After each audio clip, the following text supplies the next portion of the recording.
എന്റേതു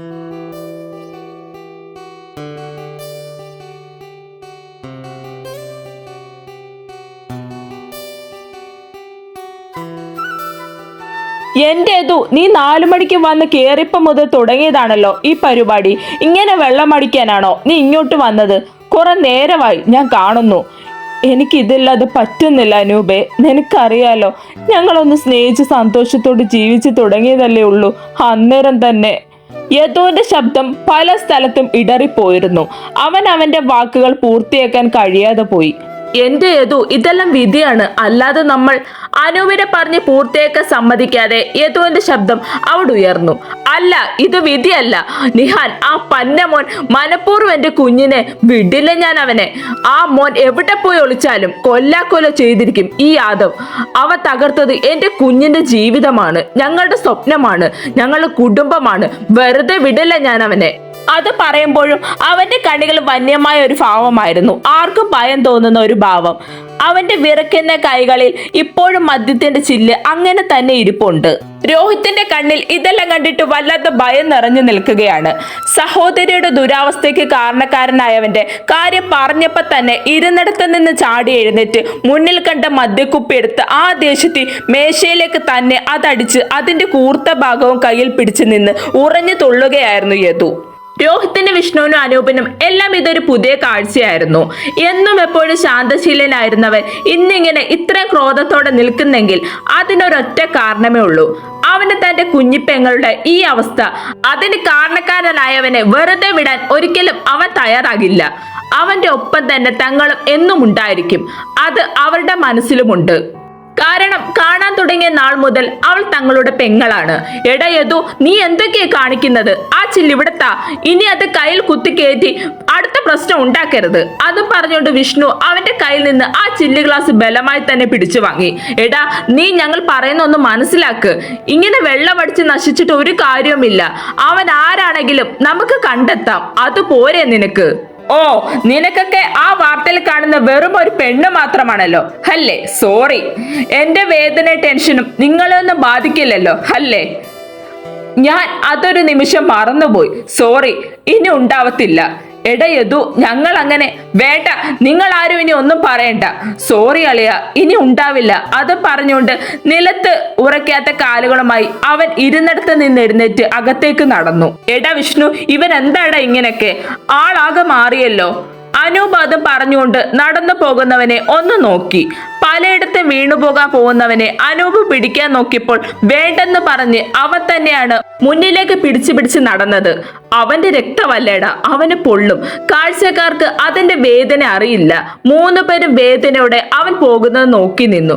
എന്റെ ദൈവമേ, എങ്ങനെയുണ്ടായിരുന്ന ഒരു കുടുംബവാ.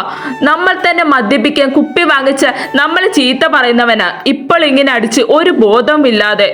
എടാ അനൂപേ, നമുക്ക് എങ്ങനെയാണെങ്കിലും ഇവനെ ഒന്ന് സഹായിക്കണം. ആ മോനെ നമുക്ക് തന്നെ കണ്ടുപിടിക്കണ്ടേ? അല്ലെങ്കിൽ നമ്മുടെ യദു, അവന്റെ ഭാവി അവൻ നശിച്ചു പോകും. വിഷ്ണു അത് ഏറ്റുപിടിച്ചപ്പോൾ അനൂപും രോഹിത്തും അതേ അഭിപ്രായം തന്നെയായിരുന്നു. എങ്ങനെ നിഹാൻ അവനെ കണ്ടുപിടിച്ചേ പറ്റൂ. തങ്ങൾക്ക് ഉപയോഗിക്കാൻ പറ്റുന്ന എല്ലാ വഴികളും ഇതിനു വേണ്ടി ഉപയോഗിക്കും.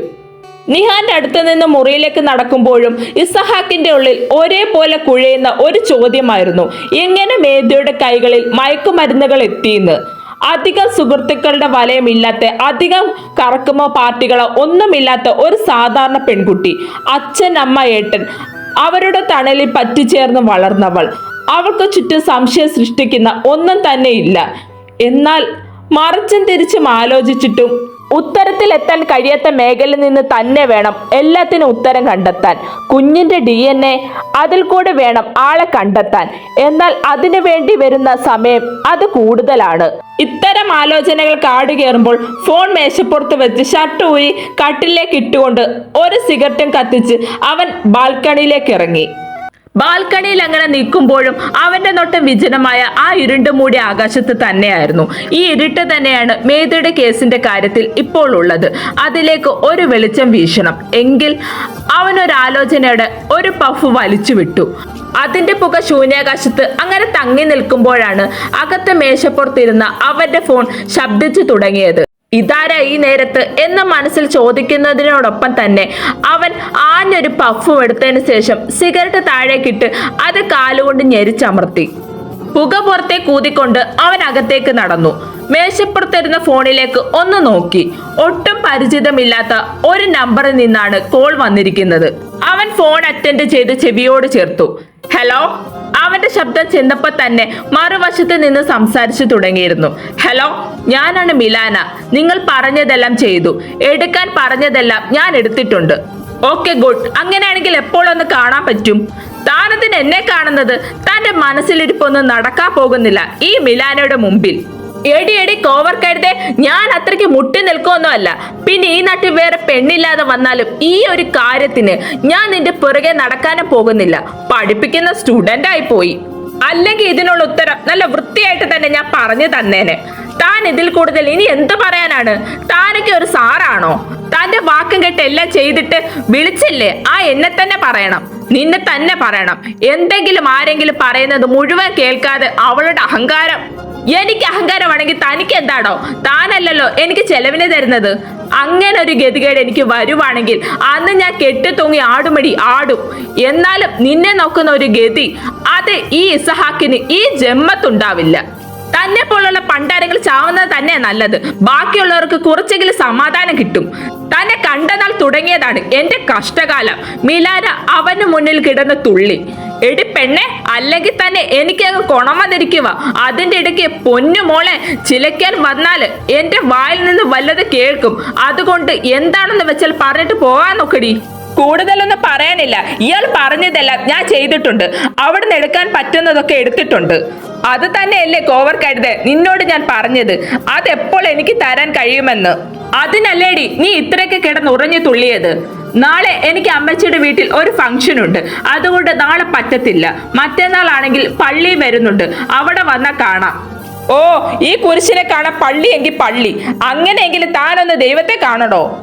രണ്ടുപേരുടെ അംഗവും വെട്ടും കുത്തുമൊക്കെ കഴിഞ്ഞ് ഫോൺ കോൾ അവസാനിച്ചപ്പോൾ ക്ലോക്കിൽ സമയം 10 മണി കഴിഞ്ഞു. പിന്നെ ഒന്നും നോക്കിയില്ല. അത്രയും നേരത്തെ മുഷിപ്പെല്ലാം മാറ്റിവെച്ച് ഇസഹാക്ക് ബാത്റൂമിൽ പോയി ഫ്രഷായി വന്നു. സൂര്യ തന്റെ ഓഫീസ് മുറിയിൽ ഫയലുകളെല്ലാം തുറന്നു വെക്കാൻ തുടങ്ങിയിട്ട് മണിക്കൂർ കുറയായി. അവന്റെ ചിന്തകൾ 4 വഴിക്ക് പോയിക്കൊണ്ടിരുന്നു. അവൻ കയ്യിലിരുന്ന ഫയൽ മേശപ്പുറത്തേക്ക് വെച്ച് ഫോൺ കയ്യിലെടുത്തു. മനസ്സാകെ അസ്വസ്ഥമാണ്. അതുകൊണ്ട് തന്നെ അവനെ വിളിക്കാൻ ഒരാൾ മാത്രമേ ഉണ്ടായിരുന്നുള്ളൂ. ആ നമ്പറിലേക്ക് ഡയൽ ചെയ്യുമ്പോഴും അവന്റെ മനസ്സിൽ എന്തെന്നില്ലാതെ പല ചോദ്യങ്ങളും കടന്നു വന്നുകൊണ്ടിരുന്നു. ഹലോ, എന്താണ് ചെറുക്ക, നിന്റെ ശബ്ദമല്ല വല്ലാതിരിക്കുന്നത്? എന്തിനെ തല ഇപ്പൊ പുകയ്ക്കുന്നത്? തന്റെ ഒരു ശബ്ദം, അതിൽ നിന്ന് തന്നെ തന്റെ മാനസികാവസ്ഥ മനസ്സിലാക്കുന്ന ഈ സൗഹൃദം, ഇതാണ് തന്റെ ഏറ്റവും വലിയ ശക്തി. അവന്റെ ചുണ്ടുകളിൽ ഒരു ചിരി വിടർന്നു. എനിക്കാകെ ഈ കേസ് കുഴഞ്ഞു മറിഞ്ഞു കിടക്കുന്ന ഒരു പരുവത്തിലാണ് കിട്ടിയിരിക്കുന്നത്. MLA വിശ്വനാഥന്റെ മകളായതുകൊണ്ട് തന്നെ പ്രഷർ ഭയങ്കര കൂടുതലാണ്. എന്റെ സൂര്യയെ, നീ ആദ്യമായിട്ടാണോ ഒരു കേസ് അന്വേഷിക്കാൻ ഇറങ്ങിയിരിക്കുന്നത്? അതല്ല, പക്ഷെ ഓപ്പോസിറ്റ് നിൽക്കുന്നത് ഇസഹാക്കാണ്. അയാൾക്ക് എന്താ കൊമ്പുണ്ടോ? നിന്റെ പറച്ചിൽ കേട്ടാ തോന്നും നിങ്ങൾ ഏതാണ്ട് കള്ളനും പോലീസ് കളിക്കുവാണെന്ന്. എന്റെ പൊന്നു ചെറുക്ക, ഒരു കാര്യം ഒന്ന് മനസ്സിലാക്ക്. അയാൾ ഒരു കോളേജ് അധ്യാപകനും നീ ഒരു പോലീസ് ഓഫീസറുമാണ്. അതിൻ്റെതായ വ്യത്യാസങ്ങൾ നിങ്ങളുടെ ചിന്താഗതിയിലും അന്വേഷണത്തിലും ഉണ്ട്. അതൊന്നും അല്ലടാ എന്റെ പ്രശ്നം. ശത്രുവിനെ ഒട്ടും കുറച്ച് കാണാനൊന്നും ഞാൻ മണ്ടനല്ല. എന്റെ ഒപ്പം അല്ലെങ്കിൽ അതിനേക്കാളും ഒരു ചുവട് മുന്നിൽ തന്നെയാണ് ഇസഹാക്ക് എപ്പോഴും ഉള്ളത്. എന്റെ സൂര്യ, ഇവിടെ നിങ്ങളുടെ രണ്ടുപേരുടെ ഈഗോ അല്ല പ്രധാനം. ആ പെൺകുട്ടി, അവൾക്ക് നീതി വാങ്ങി കൊടുക്കണം. അതെന്റെ മനസ്സിലുമുണ്ട്. ആ കുട്ടിയെ ഞാൻ കണ്ടതാണ്. അതിനെ കൊണ്ട് ഇതുപോലുള്ള തെറ്റുകളിലേക്ക് ഒന്നും പോകാൻ കഴിയില്ല. ഈ കേസിന്റെ പുറകിൽ എന്തൊക്കെ ഒളിഞ്ഞിരിപ്പുണ്ട്. അതെന്താണെങ്കിലും ഞാൻ പുറത്തു കൊണ്ടുവരും. ഈ ഒരു കോൺഫിഡൻസ്, അത് മാത്രം മതി നിനക്ക് ഈ കേസ് ഈസി ആയിട്ട് തെളിയിക്കാനായിട്ട്. ഇസഹാക്കും ഒക്കെ അവിടെ കിടക്കട്ടെ. നീ എന്തിനാ അതൊക്കെ നോക്കാൻ പോകുന്നത്? നിന്റെ ജോലി, അതിൽ മാത്രം മതി നിന്റെ ശ്രദ്ധ. അല്ലാതെ പണ്ടെങ്ങാണ്ട് കോളേജിൽ ഒന്നിച്ച് പഠിച്ചപ്പോ കുറെ കച്ചറ ഉണ്ടാക്കിയെന്നോ അല്ലെങ്കിൽ പ്രശ്നങ്ങൾ ഉണ്ടാക്കിയെന്നോ അയാൾ വലിയ കൊമ്പത്തെയാണെന്നോ എന്നൊക്കെ ചിന്തിച്ചുകൊണ്ട് നിന്നാൽ പൊന്നു മോനെ, നിന്റെ കരിയർ ഗോവിന്ദയാകും. താങ്ക്സ് ഡാ.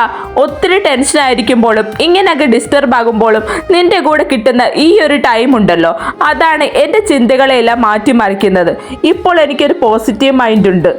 എന്നെ കൊണ്ട് സാധിക്കുമെന്ന്, അത് മതി. പിന്നല്ലാതെ ഞാൻ ആരാ മോൻ? ശരി, രാത്രി ഒത്തിരി നേരം നീ ഫോണിൽ സംസാരിച്ചുകൊണ്ടിരിക്കേണ്ട. പോയി കിടന്ന് ഉറങ്ങാൻ നോക്ക്. Good night. ഫോൺ കോൾ അവസാനിച്ചപ്പോഴും അവന്റെ മുഖത്ത് ഒരു ചിരിയുണ്ടായിരുന്നു, ഒരു ആത്മവിശ്വാസം അവനിൽ എവിടെ നിന്നൊക്കെയോ വന്നു ചേർന്നതുപോലെ ഒരു പുഞ്ചിരി.